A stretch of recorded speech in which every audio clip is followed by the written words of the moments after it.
কোনো এক সময়ে এক গ্রামে এক বুড়ো বাস করত।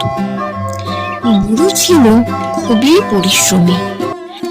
তার এক ছেলে ছিল, সে ছিল খুবই অলস। অন্যদিকে ছেলের বউ ছিল খুবই বুদ্ধিমতী।